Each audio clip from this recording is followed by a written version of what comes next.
Hello everyone. Today we talk about how to fix the app of WhatsApp Business. We will go to settings.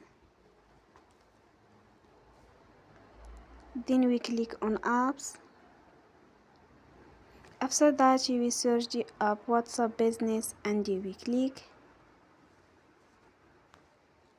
Then you will on for stop. After that you will go to storage. Then we click on clear cache. In the end, turn your phone and you will recharge your phone again. Don't forget to support us by like and subscribe. See you next time and thank you for watching.